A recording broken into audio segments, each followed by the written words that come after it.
Welcome back to my YouTube channel English learning spot and you're watching Ajit Kumar. तो आज हम लोग बहुत ही बेसिक और बहुत ही इंपॉर्टेंट टॉपिक पर डिस्कस करेंगे, जिसकी वजह से बिगनर्स तो मिस्टेक करते ही हैं। ऐसा नहीं कि वो पढ़े नहीं हैं या जानते नहीं हैं, बट उतना प्रैक्टिस नहीं होता है और उतना नोटिस नहीं करते, तो सभी बिगनर्स उतना फोकस नहीं कर पाते इस चीज़ पर और मिस्टेक्स हो जाते हैं। प्लस इंटरमीडिएट वाले या फिर एडवांस लेवल पर जो इंग्लिश बोलते हैं वो भी इसमें मिस्टेक्स करते हैं सेंटेंस कंस्ट्रक्शन में, जिससे ग्रामेटिकल एरर हो जाता है। तो आइए उस बेसिक और इंपॉर्टेंट चीज को आज हम लोग डिस्कस करते हैं और सीखते हैं। बहुत सारे लोगों को पता होने के बावजूद भी एरर होता है। वो क्या है कि सब्जेक्ट जो होता है ना, वो हमेशा ही सिंगुलर फॉर्म में होता है, हमेशा सिंगुलर फॉर्म में होता है, ठीक है। और उसे हम लोग प्लूरल बनाते हैं एस या ईएस जोड़कर, जो कि हम लोग बचपन से सीखते आ रहे हैं और पढ़ते आ रहे हैं, ठीक है। अभी हम लोगों को समझना होगा कि ये कैसे होता है। ये तो बहुत इजी पार्ट है, मैं आपको दिखाता हूं कैसे। ये है बॉय लिखा हुआ, मतलब ये सिर्फ एक लड़के के बारे में बात हो रही है। अगर इसमें एस जोड़ देंगे तो ये हो जाएगा बॉयज। पहले एक लड़के के बारे में बात हो रही थी, इसलिए सिंगुलर था।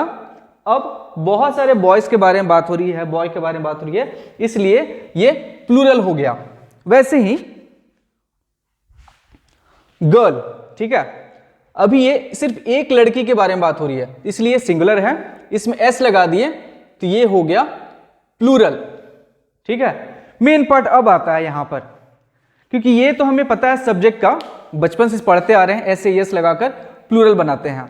बट ये वाला पार्ट इंटरेस्टिंग है, कैसे देखते हैं। अब वर्ब ना जस्ट सब्जेक्ट के उल्टा होता है। कैसे? वर्ब हमेशा ही प्लूरल फॉर्म में होता है, ये हम सभी जानते हैं, बट बहुत कम ही लोग नोटिस करते हैं। ये हमेशा ही प्लूरल फॉर्म में होता है, ठीक है। और ना इससे हम लोग ना सिंगुलर बनाते हैं एस या ईएस लगाकर। इंटरेस्टिंग है ना, सब्जेक्ट में एस ईएस लगाकर सिंगुलर से प्लूरल बना रहे थे, वर्ब में जस्ट उल्टा हो गया। प्लूरल से हम लोग सिंगुलर बना रहे हैं एस या ईएस लगाकर, ठीक है। आइए कुछ एग्जांपल से देखते हैं कि ये कैसे हो रहा है। अभी आप देखिएगा तो ये है प्ले, खेलना, एक वर्ब है। अभी ये ना प्लूरल फॉर्म में है, ठीक है। इसमें एस जोड़ देंगे तो ये हो जाएगा प्लेज, ठीक है। और ये बन जाएगा इसका सिंगुलर फॉर्म। मैं आपको बताऊंगा सेंटेंस के एग्जांपल में कैसे बन रहा है, ठीक है। अभी के लिए आप ये समझ लीजिए कि ये प्लूरल से सिंगुलर हो रहा है। वैसे ही यहां पर आइए, यहां पर है स्टडी। स्टडी में ईएस जोड़ दिए तो बन गया स्टडीज। स्टडी पहले प्लूरल था, अब वो हो गया है सिंगुलर जब उसमें ईएस जुड़ गया, ठीक है। इंटरेस्टिंग है ना। अभी यहां पर देखते हैं जंप, ये ना प्लूरल वर्ब है, ठीक है। इसमें एस जोड़ दिए तो बन गया सिंगुलर। अभी ना इसे हम लोग एग्जांपल्स में बहुत अच्छे तरीके से समझते हैं, सेंटेंस के एग्जांपल्स में कैसे हो रहा है ये। तो आप यहां पर देखिए कि एक सेंटेंस है, बॉय प्लेज हॉकी। जब हम लोग टेंस पढ़ते हैं तो अक्सर बोलते हैं कि अगर बॉय सिंगुलर है तो वर्ब में एस जोड़ना, तो वो सिंपल प्रेजेंट टेंस बनेगा। बोलते कि नहीं? जैसे राम है तो अगर राम घर जाता है तो राम गो टू हाउस नहीं होगा, राम गोज टू हाउस हो जाता है, राइट। अभी समझना होगा कि वो कैसे बन रहा है। ये तो हम लोगों को याद है, अब इसके पीछे लॉजिक क्या है अभी ये समझाते हैं। ये ना बॉय सिंगुलर फॉर्म है, ठीक है, जैसा मैंने बताया था एग्जाम्पल में, ये सिंगुलर फॉर्म में एक लड़के के बारे में बात हो रही है, ठीक है। अभी वर्ब हम लोग क्या बोलते हैं कि प्लूरल फॉर्म होता है, ठीक है, राइट। तो नहीं, हाँ प्लूरल फॉर्म होता है, उसमें एस या एस जोड़कर हम लोग सिंगुलर बनाते हैं, राइट। तब ये बॉयज है तो सब्जेक्ट वर्ब एग्रीमेंट क्या बोलता है ना कि अ सिंगुलर सब्जेक्ट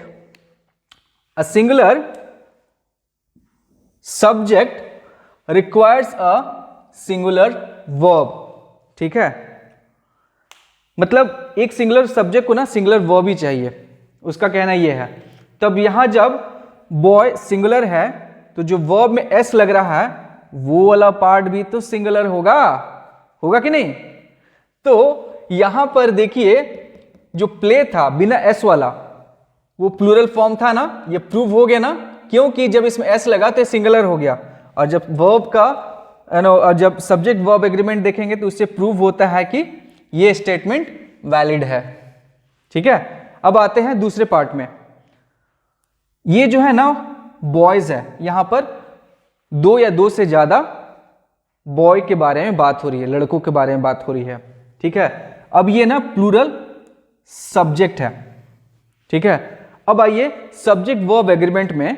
ठीक है, तो वो बोलता है सब्जेक्ट वर्ब एग्रीमेंट में कि a plural subject requires a plural verb. यहां पर singular subject requires singular verb था ना, अब यहां जस्ट उल्टा हो गया, प्लूरल वाला को प्लूरल ही चाहिए और दूसरा कोई नहीं चाहिए।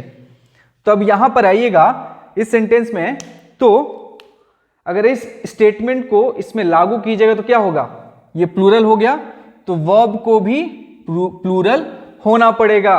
और देखिए इसमें एस नहीं है, यानी कि ये जो था प्लूरल हम लोग सही थे, तो फिर से ये स्टेटमेंट वैलिड हो गया।